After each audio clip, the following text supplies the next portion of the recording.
نبی کریم صلی اللہ علیہ وسلم اپنے کچھ ساتھیوں کے ساتھ صحابہ کرام کے ساتھ کسی سفر میں تھے اور اپنے شہر سے باہر یہ کہیں پڑاؤ کیا ہوا تھا کہ قبیلہ بنو سلیم کا کوئی دیہاتی جو شکاری تھا اور ایک گوہ یعنی مانیٹر لیزارڈ شکار کر کے لایا تھا اور اس گوہ کو اس نے اپنی آستین کے اندر رکھا ہوا تھا۔ اس نے جنگل میں صحابہ کرام کی بھیڑ دیکھی تو اس کے دل میں تجسس پیدا ہوا کہ آخر اتنے سارے لوگ یہاں کیوں ہیں۔ اس نے آ کر کسی سے پوچھا کہ یہاں بھیڑ کیوں لگی ہوئی ہے، تو جواب ملا کہ یہ سب لوگ اپنے نبی محمد رسول اللہ کے ساتھ میں ہیں۔ دیہاتی بھیڑ کو چیرتا ہوا آگے بڑھا کہ میں بھی دیکھوں وہ کون ہے جس نے اللہ کا نبی ہونے کا دعویٰ کیا ہے، اور رسول اللہ کے سامنے آ کر بڑی بے باکی سے اس نے کہا یا محمد، تم سے زیادہ جھوٹا اور قابل نفرت میں نے کوئی آدمی نہیں دیکھا۔ اتنا بڑا جھوٹ کہ اللہ کا نبی اور اللہ کا رسول ہونے کا دعویٰ کر دیا۔ میں چاہتا تو ابھی تمہیں قتل کر کے سارے لوگوں کو خوش کر دیتا، لیکن لوگ کہیں گے کہ بڑا جلد باز آدمی ہے، اس لیے میں جلد بازی میں تمہیں قتل نہیں کروں گا۔ اس کی اس بدتمیزی کو دیکھ کر حضرت عمر رضی اللہ تعالیٰ عنہ کو بہت غصہ آیا اور رسول اللہ سے کہا یا رسول اللہ مجھے اجازت دیجیے، ابھی اس بدتمیز کی گردن اڑا دیتا ہوں۔ آپ نے فرمایا نہیں عمر نہیں، اللہ کا نبی بہت حلیم، بردبار اور برداشت کرنے والا ہوتا ہے۔ وہ دیہاتی پھر رسول اللہ سے کہنے لگا آپ ایمان قبول کرنے کی دعوت دیتے ہیں؟ پھر اس نے اپنی مردہ گوہ کو رسول اللہ کے سامنے ڈال دیا اور کہنے لگا میرے خدا لات اور عزا کی قسم، میں ہرگز بھی ایمان نہیں لا سکتا آپ کے اوپر، اگر یہ گوہ آپ کے اوپر ایمان لے آئے تو میں بھی ایمان قبول کر لوں گا۔ اس نے سوچا کہ گوہ ہے، جانور ہے، مرا ہوا ہے، یہ تو بولے گا نہیں، نہ رہے بانس نہ بجے بانسری، اس لیے اس نے اللہ کے رسول کے سامنے کہہ دیا کہ اگر یہ گوہ ایمان لے آئے تو میں بھی ایمان قبول کر لوں گا۔ اللہ کے رسول نے فرمایا ٹھیک ہے۔ اس نے کہا ٹھیک ہے، میں تیار ہوں۔ آپ صلی اللہ علیہ وسلم نے گوہ کو مخاطب کر کے کہا یا زب۔ اب رسول اللہ نے ایک مردہ گوہ کو مخاطب کیا ہے اور ایسا ہو نہیں سکتا کہ رسول اللہ کی آواز خالی چلی جائے۔ رسول اللہ کا کنیکشن تو ڈائریکٹ اللہ تعالیٰ سے جڑا ہوا ہے۔ رسول اللہ تو جس کو بھی آواز لگا دیں، رسول اللہ کی سوال کا جواب دینا تو اس کے لیے ضروری ہو جاتا ہے۔ رسول اللہ کو تو چلتے پھرتے پیڑ پودے حجر شجر آپ کو سلام کرتے ہیں۔ رسول اللہ تو اشارہ کر دیں تو آپ کے اشارے پر چاند دو ٹکڑے ہو جائے۔ رسول اللہ جس کو بھی آواز دے دیں اس کے لیے رسول اللہ کا جواب دینا تو ضروری ہو گیا۔ آپ نے فرمایا یا زب، اے گوہ۔ تو گوہ نے جواب دیا لبیک وسعدیک والخیر فی یدیک، یا رسول اللہ حاضر ہوں۔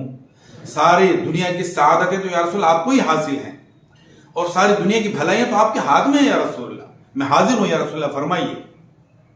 آپ نے فرمایا من تعبد، اے گوہ یہ بتا کہ تو کس کی عبادت کرتی ہے۔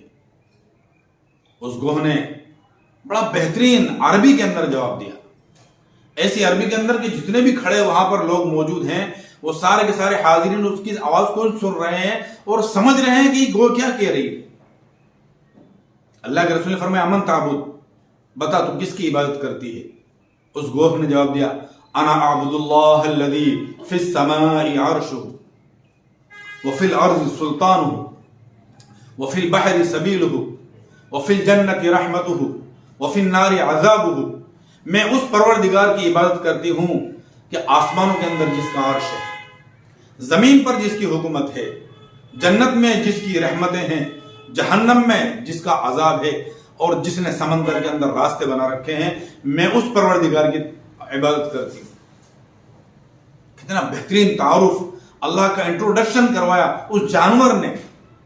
وہ ایک جانور جو گوہ ہے، اس جانور نے اللہ تعالیٰ کا انٹروڈکشن کتنے شاندار الفاظ میں کروایا ہے، جس کا عرش آسمان میں ہے، زمین پر جس کی حکومت چلتی ہے، سمندر میں جس نے راستے بنا رکھے ہیں، جنت میں جس کی رحمتیں ہی رحمتیں ہیں، اور جہنم میں جس کا عذاب ہے۔ میں اس خدا تعالیٰ اور پروردگار کی عبادت کرتی ہوں۔ اب آپ صلی اللہ علیہ وسلم نے فرمایا ایک گو فمن انا، میرے بارے میں بتا کہ میں کون ہوں۔ گوہ نے پھر جواب دیا انت رسول رب العالمین وخاتم النبیین قد افلح من صدقک وقد خاب من کذبک. یا رسول اللہ آپ تو رسول رب العالمین ہیں، اللہ تعالیٰ کے رسول ہیں، آپ خاتم النبیین ہیں، آپ آخری نبی ہیں، آپ کے بعد اب اور کوئی نبی آ ہی نہیں سکتا. اور جس نے بھی آپ کو سچا سمجھا وہ تو کامیاب ہوا، اور جس نے آپ کو جھٹلا دیا وہ دین اور دنیا دونوں جگہ برباد ہے، یہاں بھی برباد ہے اور وہاں بھی برباد ہے. اتنا سنا وہ دیہاتی بھی سن رہا ہے، آگے پھاڑ پھاڑ کر دیکھ رہا ہے یہ کیا ہوا ہے، کیسی آواز آ رہی، کہاں سے آواز آ رہی، کون بول رہا ہے. اس نے دیکھا کہ گوہ کے اندر سے یہ آواز آ رہی ہے. اب وہ دیہاتی کہنے لگا واللہ لا اتبع اثرا بعد عین، اب تو میں نے اپنی آنکھوں سے دیکھ لیا، اپنی آنکھوں سے دیکھنے کے بعد تو میں کسی اور کی بات پر یقین کر ہی نہیں سکتا. اللہ کی قسم جس وقت میں یہاں پر آیا تھا تو اس وقت میرے لیے آپ سے زیادہ قابل نفرت کوئی آدمی نہیں تھا، لیکن یا رسول اللہ اب میرے دل میں سب سے زیادہ محبت آپ کی ہو گئی ہے، میرے بچوں سے بھی زیادہ محبت آپ کی ہے، میرے ماں باپ سے بھی زیادہ محبت میں آپ کو کرتا ہوں، میری آنکھوں سے بھی زیادہ، یا رسول اللہ میری جان سے بھی زیادہ محبت مجھے آپ سے ہو گئی ہے. اپنے دل سے، اپنے جسم سے، اپنے ظاہر سے، اپنے باطن سے میرے جسم کا رواں رواں آپ کی محبت میں ڈوب گیا ہے یا رسول اللہ. یہ کہہ کر اس شخص نے کلمہ پڑھ لیا اشہد ان لا الہ الا اللہ واشہد انک رسول اللہ. میں اس بات کی گواہی دیتا ہوں کہ اللہ کے سوا کوئی بھی عبادت کے لائق نہیں، اور میں اس بات کی گواہی دیتا ہوں کہ یا رسول اللہ آپ اللہ کے رسول ہیں. آپ صلی اللہ علیہ وسلم نے فرمایا الحمدللہ الذی ہداک بی، تمام تعریف اس پروردگار کے لیے جس نے تجھے میرے ذریعے سے ہدایت دے دی. پھر آپ نے فرمایا یہ دین اسلام سب سے اوپر ہے، سب سے اعلیٰ ہے، سب سے افضل ہے، اس سے افضل کوئی دین نہیں ہو سکتا، لیکن یہ دین باقی رہے گا نماز پڑھنے سے، اور نماز ہوگی قرآن کریم پڑھنے سے. قرآن کے بغیر نماز نہیں ہو سکتی. اس شخص نے کہا یا رسول اللہ پھر مجھے آپ قرآن شریف سکھائیے. قرآن شریف کیا ہے مجھے آپ سکھائیے.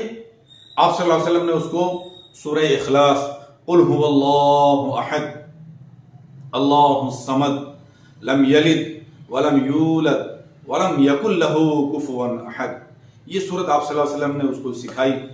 اس نے ایک ہی میں سیکھ لیا. اس نے کہا یا رسول اللہ کتنا شاندار کلام ہے، کتنی بہترین بات ہے، آج تک اپنی زندگی میں اس سے بہترین کلام میں نے نہیں سنا. یا رسول اللہ اور سکھائیے، یا رسول اللہ اور بتائیے. آپ صلی اللہ علیہ وسلم نے فرمایا کہ یہ جو ہے سورہ اخلاص ہے، یہ قل هو اللہ احد، اس کو اگر ایک مرتبہ پڑھو گے، ایک مرتبہ پڑھو گے تو 10 پاروں کا ثواب ملے گا، 2 مرتبہ پڑھو گے تو 20 پاروں کا ثواب ملے گا، اور اگر تم نے اس کو 3 مرتبہ پڑھا تو سارے قرآن کریم کا ثواب ملے گا.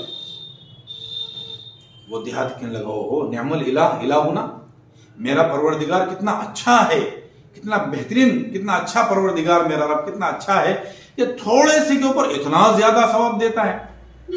اللہ کے رسول نے فرمایا اچھا ایک بات بتاؤ تمہارے پاس مال ہے؟ انہوں نے کہا یا رسول اللہ میں تو بہت غریب آدمی ہوں، جنگلوں کے اندر شکار کر کے اپنا گھر چلاتا ہوں، اپنا پیٹ بھرتا ہوں. یا رسول اللہ میرا جو قبیلہ بنو سلیم ہے اس سارے قبیلے کے اندر مجھ سے زیادہ غریب کوئی نہیں. آپ صلی اللہ علیہ وسلم نے صحابہ کرام سے فرمایا بھئی اس کی مدد کرو. صحابہ کرام نے جو اس کو دینا شروع کیا، کوئی پیسہ دے رہا ہے، کوئی دینار دے رہا ہے، کوئی درہم دے رہا ہے، کوئی کپڑا دے رہا ہے، کوئی کیا دے رہا ہے، کوئی کھانا دے رہا ہے. اس کے پاس اتنا سارا سامان اکٹھا ہو گیا جس سے وہ اکیلا آدمی اٹھا نہیں سکتا تھا. جب حضرت عبد الرحمن بن عوف رضی اللہ تعالیٰ عنہ نے یہ دیکھا تو حضرت عبد الرحمن نے کہا یا رسول اللہ میں اسے تحفے میں اپنی ایک اونٹنی دیتا ہوں. یا رسول اللہ بہت شاندار اونٹنی، یہ اونٹنی مجھے غزوہ تبوک میں میرے حصے میں آئی تھی، مجھے ملی تھی. یا رسول اللہ اتنی شاندار اونٹنی ہے، تندرست ہے، خوبصورت ہے، جوان ہے، بہت پیاری اونٹنی ہے. یا رسول اللہ وہ اونٹنی میں اس کو تحفے میں دیتا ہوں تاکہ اس کے ذریعے سے تحفے میں دے کر، صدقہ دے کر میں اللہ تعالیٰ کی محبت کو حاصل کروں. آپ صلی اللہ علیہ وسلم نے فرمایا اچھا اتنی اچھی اونٹنی ہے تمہاری، اتنی تعریف کر رہے ہو، اب اس کے بدلے میں جنت میں جو تمہیں اونٹنی ملنے والی ہے میں اس کے بارے میں بتاتا ہوں کہ وہ اونٹنی کیسی ہوئی. اس کے بدلے میں قیامت میں جنت میں جو تمہیں اونٹنی ملے گی وہ اونٹنی ایک موتی کی بنی ہوئی ہوگی، اس کا پورا جسم ایک موتی کا ہوگا، اس کے پیر ہرے کلر کے زبرجد اور ہیروں کے بنے ہوئے ہوں گے، اس کی گردن پیلے کلر کے ہیروں سے بنی ہوئی ہوگی، اور اس کے اوپر ہودج جو ہوگا، جو بیٹھنے کا ہودج ہوتا ہے وہ ریشم اور سندس کا ہودج ہوگا، اور اس کے اوپر جب تم سوار ہوگے تو وہ اونٹنی پل صراط پر تمہیں لے کر اس طریقے سے گزر جائے گی جیسا کہ آسمان سے بجلی آ کر گزر جاتی ہے، اتنی تیزی سے تمہیں لے کر گزر جائے گی، جو بھی تمہیں دیکھے گا اس وقت رشک کرے گا، رشک کرے گا۔ حضرت عبد الرحمن بن عوف رضی اللہ تعالیٰ عنہ یہ سب سن کر کہنے لگے یا رسول اللہ بس میرے لیے اتنا ہی کافی، یا رسول اللہ بس میرے لیے اتنا ہی کافی۔